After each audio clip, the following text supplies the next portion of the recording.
me ask you something. So your H-REG, H-R-E-G, Yep.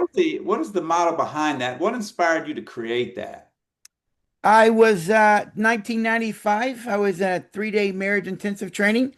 My wife was with me, and the leader of that training told me that I had not earned the right to comfort my wife. Huh. And the pain of that statement, Tom, was so great. I made a decision in that training in 95. I don't care what Luella does or doesn't do. I'm going to turn my life around and I'm going to become the man that has earned the right. And in so doing, four words kept showing up in my spirit: humility, respect, empathy, and goodwill. Those four words kept showing up, and I call them H-REG now. H equals REG, because humility does, when you're humble, you'll be respectful, you'll be empathic, which is caring, and you'll treat people with goodwill. Pride, you'll be more disrespectful, you'll lack caring, lack of empathy, and you'll treat people with ill will. It's real simple, it's not complex, particularly to the brain. And so H-REG, what I call H-REG today, was really how I kind of grew myself up emotionally so that I could earn the right to comfort my wife. But what I realized in my transformation journey of living by H-REG as a way of being was that it impacted every aspect of my life, not just my marriage. It impacted who I was as a father, as an employer, as a coworker, how I treat people in public. I no longer stare at people when they run me off the road or something. Someone cuts you off in traffic. Right, Prideful people, the more prideful you are, the weaker you are emotionally. And the right. research, the more humble you are, the more powerful you are emotionally. And so I just decided I'm not going to be that person anymore. I'm going to turn my life around. Not realizing, though, as I've coached business leaders, they would say, we want this to be our corporate culture. We want everything we do here to be humble and respectful and empathic, and we will treat everyone inside and outside of our company with goodwill and respect. I think when a lot of people, the old leadership model back in the day in the 60s, 50s, 60s, and 70s was the iron fist, Yes. Patton, John MacArthur, that kind of person. You shut up, I'll tell you what to do, and you go what's ordered. And I think we've come a long way in the last 30 years where that shifted. So what does it truly mean to lead with humility? So let me say this. You're absolutely right. My youngest son has a second master degree from what's called Tsinghua University, which is China's Harvard. He was there as a Schwarzman Scholar for a year. And he told me, hang on, that's my son. Let me put that on, turn that ringer off there. So he told me, he called me from China and said, Dad, he said, we have business leaders from global companies every week speaking to us about leadership, as well as leaders of nations. He said, they're all saying the same thing you taught us as kids. I said, what's that? They're telling us if we want to be great leaders in the future, we better master humility and empathy. I said, really? He said, you taught us that as kids. And I said, I had no idea. And yet, Tom, you're right. Books are being written now about humility in the workplace. As a matter of fact, if you think about it, 40 years ago, Tom, even maybe 30 years ago, we didn't teach anybody empathy. There were no there were no trainings on empathy. Well, I think empathy, Today, you wouldn't you say that back then, empathy back in the last century was looked at as a form of weakness almost? no, you learned it at home. We to care, be caring about people, that was a good thing. But the more our culture since the 70s has become more me focused and less us focused. True. And the more me focused it's become, the lack of empathy we have. And so, empathy is crucial for healthy relations. You can be a leader and still be caring. This top-down model basically says, I don't respect your humanity, but you're going to do what I want. Let's be honest, that's a form of slavery, isn't it? Right. In a sense, we're treating you as if you're not human. That's prideful. Humble people know one thing for sure. All the people that work for me and with me, they may be subordinate to me, but that's still a person worthy of being treated with goodwill and respect. Right. So how, And that's humility. It allows for that to happen. so how does humility show up in each of the elements of respect, empathy and grace? How does it play itself out in each of those? Well, humility is actually a virtue that we can all um, become better at, even me. All right. It's that idea that I don't have to know everything. Because humility is a willingness to recognize your strengths and your growth areas. And guess what? You're okay with both of them. I have strengths and I have areas to grow in, and I'm okay with that. Prideful people don't like the fact they have growth areas. They want to be a certain way. Humble Right, people accept who they are. You see, humble people are teachable, even when it comes to themselves. They're willing to learn that they don't know everything, and because of that, they always stay open-minded. They stay teachable. One thing I always, tell people is evidence of humility is being teachable. And when we're teachable, that's evidence of a mature adult emotionally. But immature people are not teachable. Why? Because they tend towards pride. And so humility is grounded in a strong self-worth and a strong self-esteem. All aspects of self are strong. So the weaker you tend to be emotionally, the more prideful you'll tend towards, particularly in conflict. And the healthier you are emotionally, self-esteem, solid identity, you'll tend towards humility. So humility is essential for respect to show up. right, Because to be respectful to someone, you've got to be humble. right, What you're really saying is, I'm putting you above me. right, Respect means to honor and value another person, be it a subordinate or a vendor, right? Or a customer who's angry. You can always be respectful to them and treat them with goodwill because that's what humility does. The more humble we become, the more emotionally mature we become. And this is one of the hallmarks that you'll always find in emotionally mature adults. And it's basically this, Tom. A mature adult, which is rooted in humility, can enter into somebody else's emotional struggles or emotional intensity and not take it personal. right, And that's profound to when you can live and enter into conflict with someone or relational issues and not personalize it. You can be teachable and listen and help understand their perspective and honor their perspective. You don't have to agree, but we can at least listen and honor their perspective. And there's a lot of power in living that way, particularly as a leader. Because if I live this way, I'm coaching a gentleman who's a director of another association, and he was telling me about how he is in his personal relationships. He goes, sometimes it bleeds over here at work, and I go, and let me guess, and you're intimidating to your staff. He goes, yes. What would happen if you gave yourself permission to move to humility? They wouldn't feel threatened by you. They would feel that you respect them, and they feel that you care about them because empathy and respect and goodwill are an outgrowth of a humble way of being. right. One of the So, things I think I've noticed, and yes, the number one thing I've recognized in the transformation process, because here's what people don't understand about yes in a lot of cases, unless you've been there. People's lives, emotionally and physically, are transformed, and they're managing opportunities, and they go from being managers to coaches to leaders. And one of the biggest things I've seen happen is people who are unwilling to listen to their team. They think leading the team means it's got to be my idea, my path, and y'all just take it out. To transforming someone who actually leads the team in idea creation and execution. And I think that's the number one thing I've seen. So you're exactly correct in that. That transformation. And I had a great he's been around this industry for gosh, probably 50 plus years. And I asked him at a meeting in 2021, at the end of the meeting, after the yes graduates, I said, let me ask you something.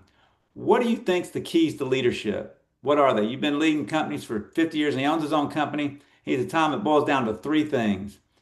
He said, you gotta speak last, listen, and when enough is enough, listen to your team. Speak last, listen to your team, and when enough is enough, it's time to move on.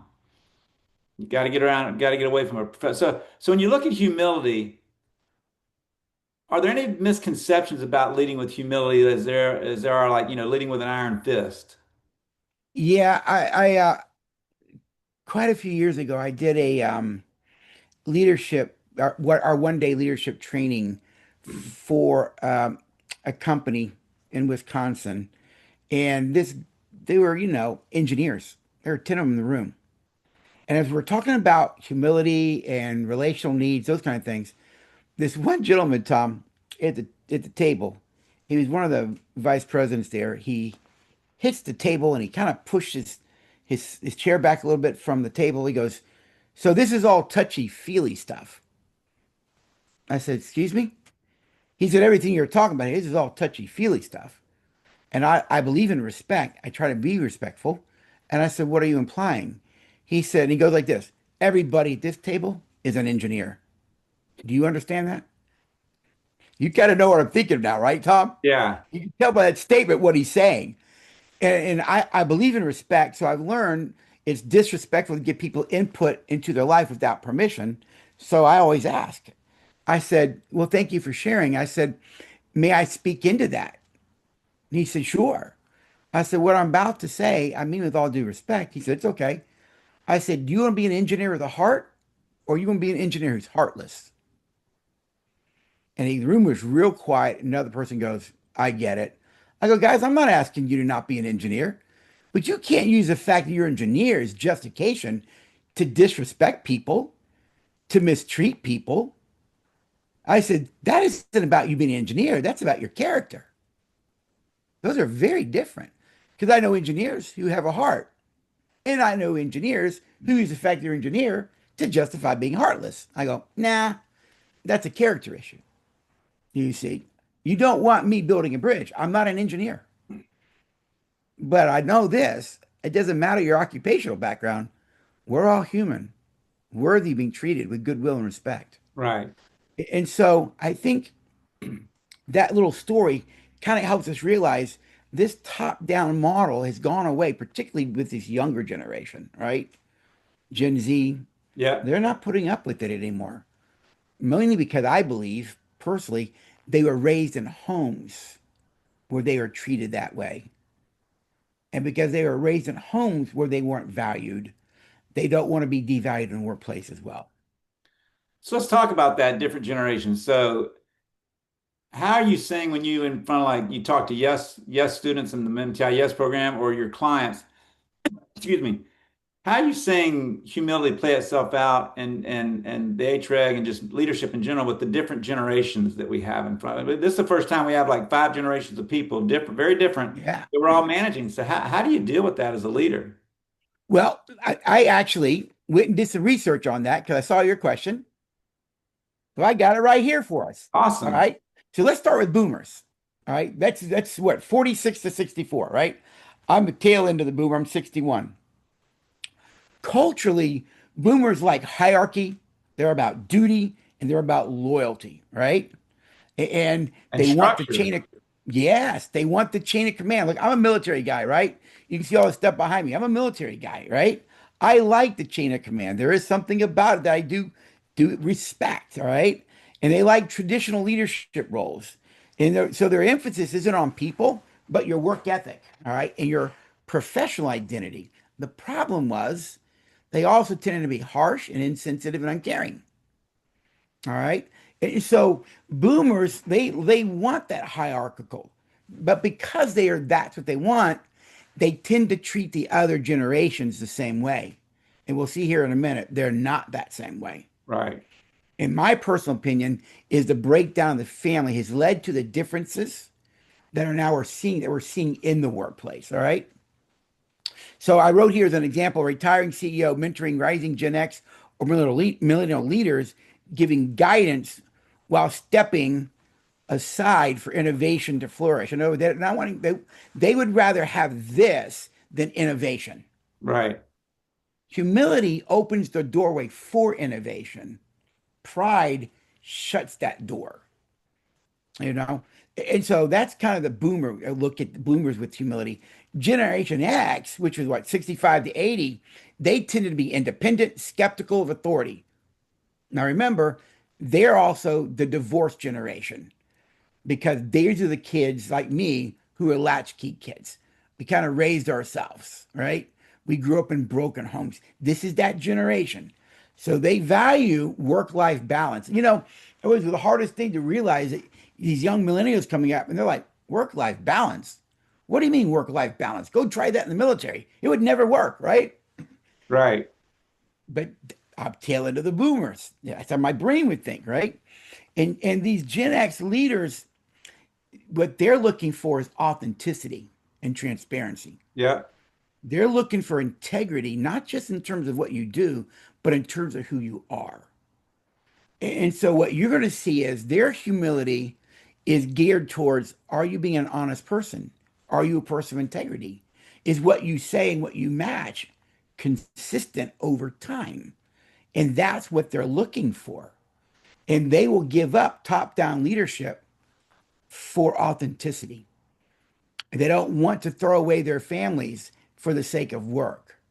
Right. Now, I grew up with a father who was a workaholic who was rarely home, and I made a decision I was not going to be that dad. I was going to do it differently. All right. So that's kind of Gen X when it comes to humility. They're looking more for relationship and they'll sacrifice some structure for it. Right. I've got these two guys here. They have one of these companies that does lettering for your company ball caps and all that. Yeah. Well, they went and bought a building not too far from your old place down there in Jack's Beach, buddy. Yeah. All right. And it's more like a warehouse looking place. And they put a basketball net inside the workplace, Huh. and a coffee shop. And they take breaks to do those things. Right. I'm like, why would you do that during work? They're like, why wouldn't we? It's a very different way of looking at things from a leadership standpoint. But in humility, we would rather have relationship and come alongside and be equals to each other, even though I respect that this person's over me. You know. Right. Um, Now, millennials, 81 to 96, they're very purpose driven. They're value inclusion. They like diversity. They want feedback. They want to be mentored today, those kind of things. So the application of humility with millennials, 81 to 96, is basically this. Millennials thrive under servant leadership. Now, I'm also a minister, and servant leadership is a big biblical model. Right. you know and I really do believe in servant leadership, that my job as a leader is to serve those under me so they become the best, so that they thrive, because if they thrive, I will thrive. But I think the challenge in that is with most leaders, especially ones that came that are older, The is they boomers. find so much value in what they do that the moment they start delegating that out, they feel personally it's not their boss them, it's themselves who feel like they've devalued themselves because they've taken the work out of it and given it to someone else. And now what do I do? Well, you're in charge of the team. You built the team. I think that's the biggest challenge I see with a lot of leaders is they don't know how to find value in building a team. They think they have value Yes. is in doing the work with their hands themselves. And here's a book for all those listening. There's a book called Humility, the New Smart. It's a business book. And this is kind of one of the key concepts in the book, is that the old way, think about boomers, right? It Yeah. was top down. I knew more than you. That's because I had more value. Well, the new way is that kind of thinking is gone. There are computers replacing us now. Right. A computer, I mean, look at artificial intelligence. In some ways, it's making me obsolete. You know? Right. It and so what the authors of the book were saying is, if you want to thrive in the new world, it is no longer top down and that I know more than you, because computers can outdo you now. Right. And pride, I know more than you, actually limits innovation, it limits creativity. Humility, though, increases innovation, it Right. increases creativity. So, in one sense, whether you're a boomer or not, humility is a better way to lead, because it opens the doorway for ideas, Right. for problem solving, et cetera, et cetera. Well, you're giving people a safe space to share their ideas, knowing that if they're not good, you're not going to hammer away at them. You're going to say, "Well, let's build on that idea." So, Yes. so you said something very early on about things in the home playing itself out in the workplace. Well, Hmm. I think it's kind of a wouldn't you say it's kind of a challenge for some leaders to be often transparent and authentic when their home life is in disarray and they're trying to act like at work that it's all together, and Yes. it's conflicting. Yeah, one of the things we talked about early in the yes training, because mine's more on the emotional maturity side of it rather than what the other guys do, is that businesses lose $6 billion a year because of divorce in the workplace. And that we as taxpayers, we pay at the federal level $112 billion annually to pay for the effects of divorce and childbearing. And every divorce we know costs a community 30 grand. Right, So economists have already shown the effects of what happens at home at business and internationally and by state with taxpayers. And I think that's because, well, it's just my way of thinking. I'm not saying I'm right, but I believe I'm right. You got the difference in that? To everybody right, listening in? Uh, I think the public school isn't the problem. The public school are all the relationship skills people learn at home, and those skills play themselves out in a public setting, right, just like what we do at home plays itself out in the work setting. And in matter of fact, this is what led Chick-fil-A, Tom, about 18 years ago, to start giving relationship education to all the employees that wanted it for free in their corporate office there in Fayetteville, because they understood if we teach people how to be healthy and mature relationally, that affects their home. And if they have a healthy home, we have a healthy employee. Healthy employee, happy employee. Happy employee, better focus at work, better productivity, greater outcome, greater profit. right, So rather than waiting for someone to fall off the cliff and then someone to an EAP, which I'm not anti-EAP, they said, let's move upstream to a prevention model and let's invest in them relationally and emotionally. EQ, I like EM, emotional maturity, so that by investing in them, we're really investing in our future in terms of our people. right. Well, just listening just to this first half of this, I think two big takeaways is for owners who are hiring the managers or the supervisors, be very specific with them. Look, your job is not to do the work of your team. Your job is to build the team and only do the work if you don't have enough hands to do it within the team. So I think you have to be very specific for people who think that their job, their worth is really built in doing the work, but to be very specific with them, no, your value to our company is to be strong enough and smart enough to build the team without doing the work, because that's a different mindset. Yeah, it's you can always tell the difference between a leader and a manager. A manager is there for them, thus uses the people under them to achieve what they want, where a leader is there for the team. Right, They're there for the team because if the team wins, we all win. right. And they understand the better I am as a leader, I got to make sure the people that I lead are functioning at their highest level. And So I let's, will serve them because by serving them, we get the mission done. And it's a win for everybody. It's a win for the organization. I call it right. us. Us wins. Well, and the second thing I think, the second big takeaway is when you're sitting with your team as a manager or a leader, is to not speak what you think until you. I really love what I talked about earlier. One of the leaders in our industry said, the leader should speak last. Ask your team, what do you think of this idea? What should we do to improve it? And you wait, because if your team comes up with the idea that you came up with in your mind, and you congratulate them, man, I think that's a great job. You get immediate buy-in, and you pull them into the team instead of pushing them out. Yes. There's a Jewish principle. It's like be slow to anger, quick to hear, slow to speak.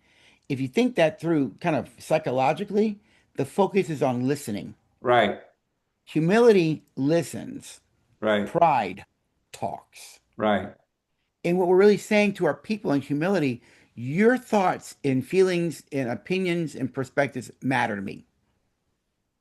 Thus, I want to hear them. That doesn't make me less of a leader. It does make me realize that, hey, I can learn from these folks because I may not be down there in the trenches every single day, and they see things that I don't see. right. And so I think humility does listen. And I think you learn more by listening because listening gives you understanding, which is why, Tom, we talk about in the are you saying skill, and yes, that is a very powerful skill to get understanding of a person's perspective. We don't have to agree, but understanding does create a relationship. So let's get into a few practical examples of what people listening in or seeing this at a later date could how they can apply these concepts. So two that I think I want you to get I want you to speak on and unpack what the are you saying thing in a second. But one of the examples I give, a lot of our members work 24/7. They have a number of shift changes, and the shift that's going out is informing the shift coming in. And you always talked about how in those meetings, they're like 5 to 10 minutes. The team takes about 2 minutes to go around the room, go around the circle of them and say what they appreciate about someone else that did something for them that week. So kind of unpack that as well as the are you saying concept. I think those are two great practical examples that can be used every day in a heat treat plant. So the idea behind sharing a gratitude, I think is fundamental to human relationships. Appreciation is a fundamental relational need hardwired in the brain. We all need to hear the things that we do well. And here's the thing, whenever you share an appreciation or gratitude with someone, the moment they hear it, their brain releases a neurochemical called dopamine. Dopamine is a reward chemical. It's a mood shift into pleasure. We also know this though, if all people hear is criticism, then long term, their brain can deplete itself of serotonin. Serotonin depletion leads to clinical depression. And then you go see a doctor who gives you a pill, antidepressant. And you know what what antidepressants do, Tom? They increase serotonin. Right. So they're SSRI uptake drugs. So the power of gratitude and appreciation is what if we spent time letting those people know that we're not taking them for granted, that we appreciate them, that we're grateful for them, and always point out something that they do. Hey, Tom, I noticed you had to stay late at 30 minutes, yesterday, and it really wasn't you're on your calendar, but thank you for doing that because it really meant a lot to the company. Get a dopamine shot. Don't assume he has to do it because that's still a person. And so Right. sharing gratitudes, when people hear them, they actually feel valued. They feel like they matter to the whole. Well, the And human that's the brain, key. the human brain and the human emotion loves to hear from other people what we did well. We need to hear it from Recognize. other people. Exactly right. I mean, I can appreciate myself on some level, but let's be honest. Those relational needs that we talk about in Yes, the 10 of them, they have to be given to you. They're relational needs. They got to be given to you. All right. And so we're all wanting to hear gratitude, appreciations, and that's powerful, but it takes humility to do that. Prideful people don't think about meeting those relational needs in others. You know, prideful Their people. job, I'm paying them to do a job. I'm like, well, maybe true, but it's still a person. You know, prideful people do, Rick. What's that? They have a mirror right before they leave their door, and they walk by and they go, "You're awesome." Yes, yes. And and there is a self-esteem rooted in arrogance, kind of what you just referring to, but there is a high self-esteem rooted in humility. And I think the kind of, you can't love others till you love yourself is kind of the principle, but that's a self-love rooted in humility, not arrogance. And it's a powerful way to live life because you're willing to admit you got issues as well. I got challenges, so what? I'm still okay. It's almost like it's like people aren't okay, Tom, with not being okay. Right.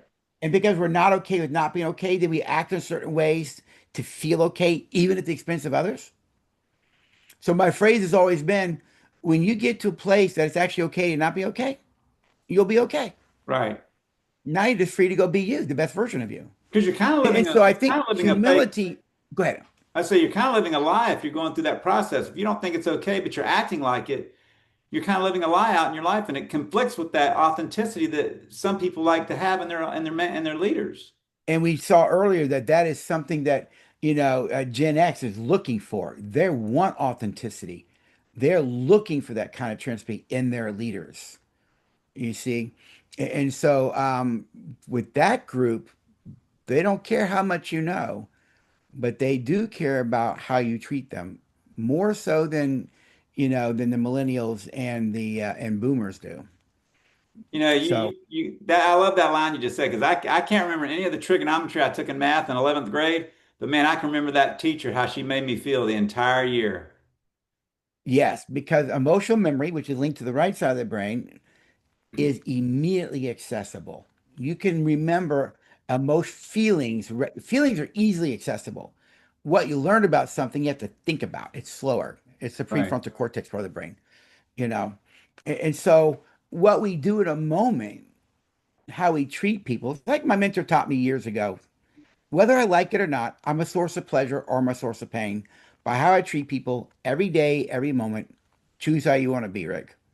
I argue that by becoming humility, becoming respect, becoming empathic, and becoming goodwill, not perfectly, but as maturely as I can, I will more often than not be a source of pleasure no matter where I go and who I interact with. Why? It's my way of being now. But you know what? Think about what you just said. You said as a leader, you're either a source of pain or a source of pleasure. Pleasure. Tony Robbins said in his Great Awakening book that people naturally either run towards pleasure or away from pain. If you as a leader are pain, they're going to always be running from you. Exactly right. Source of pleasure, they're going to always be running to be with you and near you because they feel empowered by you. So I think that's an important thing for people listening in to really ask themselves: do I push a sense of pain or pleasure when I'm in my midst of my people? And if you are a source of pain, now we can go to Patrick Lencioni's book on the five dysfunctions of work team. And those dysfunctions that he talks about in that book will show up. There will be a breach in trust. Right. People will not tell you when something's going on. They'll let equipment break before they tell you about it. Why? You treat me like crap. Well, then I'm not gonna let you know what's happening here. And when a machine breaks down, oh well, it just cost you $100,000, but that's their way of getting back at you. They know there's going to be pain there, so they're just going to delay it all as much as they can. Yeah, and you know, it's that idea that they're gonna show up for work, do it the minimum they have to do to stay out of trouble, and go home. And there's nothing wrong with that, I guess, on one level. If you're just looking for that minimal person who just shows up, it's not really a part of the team. Um, I just always remember Lieutenant General retired United States Marine Corps Anthony Zini in his book about his life. The last chapter, when he talks about all the things I learned from his 30 something years in the Marine Corps, going back to Vietnam, all the way through, he had a central command, was this. He said, I went to hundreds of leadership trainings over his time in the Marine Corps. He said, I went to very good ones and some not so good. But here's what he said: not one of them taught me the key piece of leadership. And here's what he said it was. Now, remember, he said not one of them taught this. Not one of them said, I had to love and care about my men. Not one of them ever taught us that. They taught us how to lead Right. skills, but not one of them said it really flows from your heart. And he realized that if my men believed I loved and cared for them, I wouldn't get 100%. I got 150%. I got 200%. But if they didn't believe I loved and cared for them, they would get the minimal, stay out of trouble. Right. And I think that's what we're really talking about is being the kind of leader. And H-REG will help you become that kind of a person for sure.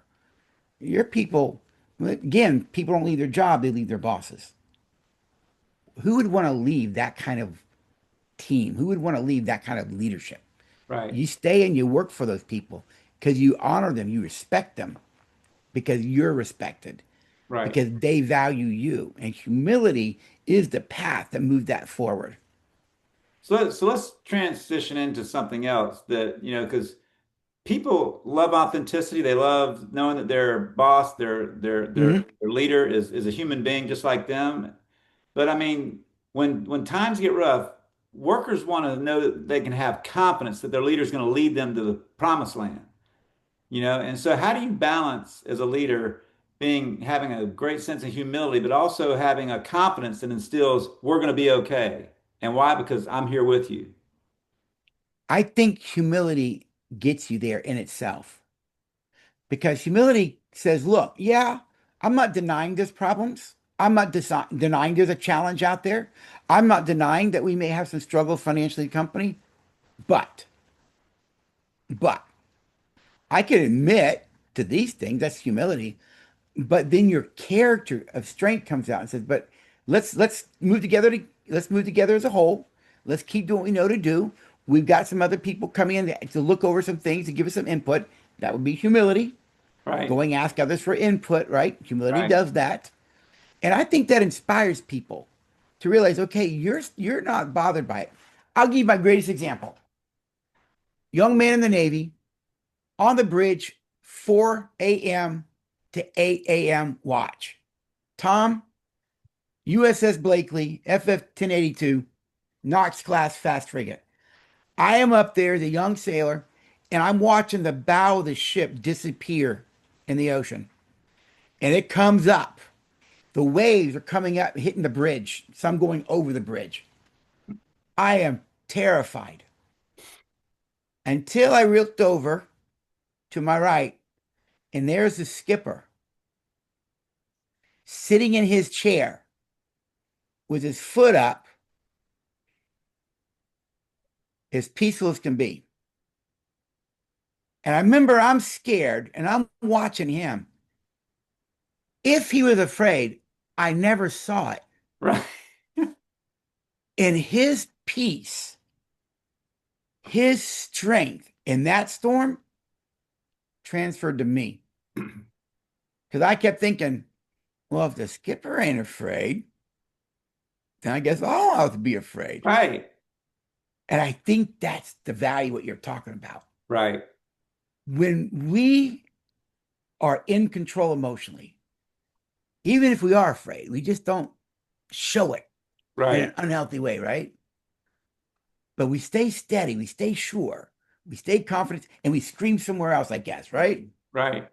You go scream somewhere else. It's funny, But my in daughter just flew to Minneapolis for Medtronic to do some work. And I was talking to her last night and we were talking about this whole thing about, some of the recent airline storm issues with turbulence and stuff. And I said, and so we were talking about how do you deal with that? And she goes, you know what I do? I sit in the second row in the middle seat so I can see the stewardess and a flight attendant sitting in their seat. And she says, I watch their eyes and I watch their facial expressions. And anytime there is anything, if they look fearful, then I go, okay, then maybe I should be fearful. Or she says, I love it when you hear the ding ding and they pick the yeah, phone up. I watch their eyes when they're talking to whoever, because they said if their mouth drops, I got something to be worried about. So, people are looking for those facial expressions, like you said. I think, yeah, it's those, I think that's the answer to your question, those two stories, is that even though we're humble, we're going to stay in front of the team, strong, secure, emotionally balanced, emotionally balanced, and we're going to speak in ways that gives them confidence because they're looking to us. Should I be afraid or not be afraid, right? And I've never, I don't remember that skipper's name, but I do remember that moment, and I'm like, that's why when I go to ocean, I'm like, this thing can get really bad. We're sitting on right now. I've seen it really bad, Right. Well, I you think know. another takeaway for the group listening in on this is that in the storm, because storms come in heat treat plants, there's things that Yep. happen, customer issues, employee issues, machinery breaks down. But when something happens and the storm's there, are you the calm in the storm? Because that's what your team wants to see. They want to see that they can have confidence that you're the calm in the storm. Because when we show unconfidence, that's when they're like, okay, every man for himself. So I think Yes. that's another takeaway for people listening in to ask themselves, would they follow themselves if they were a worker? And I think another thing humility does, and I learned this many years ago at a leadership training I was going to. I thought it was interesting. They're talking about United States versus Japan. Hmm. When something happens in corporations in America, the first thing leaders tend towards is find somebody to blame. Right. Not the Japanese. They just look for a solution. They just look for a solution. They're not focusing on who's to blame. Okay, something happened. Let's go ahead and get this fixed. They'll come back and figure out the system later and correct the system. But if we always go towards who's to blame, they go, what do we got to do to fix it? And I thought that's a powerful way to be, you know, because Americans, we're so individual minded. We're not group minded as a country. Thus, our tendency is to look for blame rather than, okay, how can we just fix the problem and let the group move forward? Well, I We think do. that's takeaway number four in this session because Uh-huh. I experienced this with MTI in 2019. We had 200 people coming to our meeting in Fort Lauderdale at the Great Diplomat Hotel, and we were 2 weeks out. And I had a phone call from the sales rep, and she emailed me and says, Tom, do you have a moment to speak about the meeting coming up? Well, normally that email says, hey, Tom, we're looking forward to you coming to the meeting. Let's have dinner when you get here. But I knew something was up when she sent the note. Do you have time to speak for a second today? So I said, sure. So we get on the phone, and she proceeds to tell me they've had a technology glitch in the reservation systems. And the group that was in there, we got there on Wednesday, Thursday, Friday, Saturday, and our members came in on Wednesday and Thursday, and they had a meeting in there that she informed me that the computer allowed it to oversell the number of rooms. So on the day that our members were checking in, so we had no place to check in, our members. And she's like, I go, a lot of people would hit the blood gasket, and I'm like, so what are our options? She said the options are we can move your members can go to the other Fort Lauderdale Hilton, which is 3 miles down the road. We'll get them all checked in. They can spend 2 days there, and then we'll move all their stuff into new rooms in the Diplomat Hotel so they can experience the great last 2 days of the Diplomat. I said, what's option number two? She says, they've got the space and the meeting space in the hotel rooms to handle your meeting at the Fort Lauderdale Hilton. We'll just do that, and we'll come to the table with some concessions that'll be worth your while financially for having to make that change. I said, you know what? I said, let me get with my leadership, my executive committee, and talk to them and see what, as members, is what would they prefer to do? Would they prefer to go two and two or spend all in one? And I said, I'll call you back in about an hour, and we'll work this out.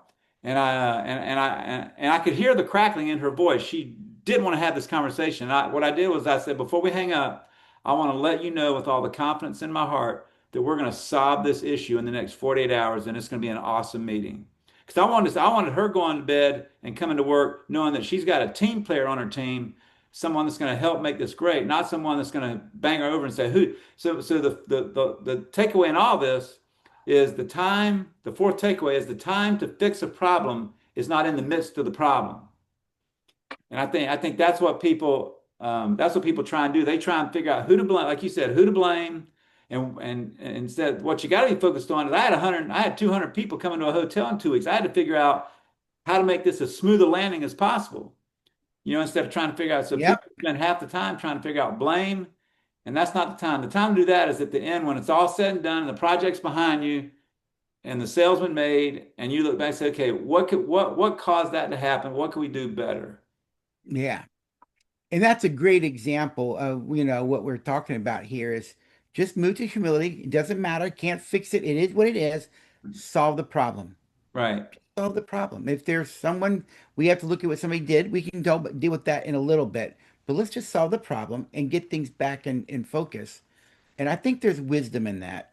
You know, People make mistakes. I get it. And sometimes mistakes do cost business. Let's admit, you know, a lot of times, though, some people's mistakes were not intentional, though it did do something and it has to be dealt with. But I still argue it can be dealt with goodwill and respect, right. in all things. So just a couple more things before we wrap up. So how do you feel humility wraps itself around emotional intelligence? Think of it this way. To be emotionally intelligent, number one, you have to be self-aware. Because self-awareness is the first of the competencies of what we call emotional intelligence. Prideful people lack self-awareness. Humble people have self-awareness. Because in order to be self-aware, I have to move to humility to think about what I'm doing, how I'm coming across, the impact I'm having on other people, et cetera, et cetera. You can't, in a sense, look in the mirror without humility. Pride doesn't look in the mirror. It looks out the window. It'll look to blame, or that old other model, the log in your eye versus a speck in somebody else's. You're looking at somebody else's speck when you got a log in your own eye. Ah, why don't you look at the log in your own eye before you look at somebody else's speck? And I think humility is essential in order to have EQ in essence. This is why my argument has been through yes with folks, you can have emotional intelligence. Emotional intelligence, EQ, is just skills, Right. but that doesn't mean you're emotionally mature. So an emotionally immature person will use EQ skills immaturely because EQ emotional intelligence, and EM, emotional maturity, are not the same thing. We want emotionally mature adults because if you are, you will have EQ skills for sure. So you said this, and I'm going to show you the question so everybody can hear it. So what is the difference between an emotional child, adolescent, and an emotional mature person? Oh, by listen, that's one of the things we talk about. And, we talk about emotional infants, children, adolescents, and mature adults. And yes, it's part of the core of our who we are as relate. Well, basically, adolescents, you can't teach them.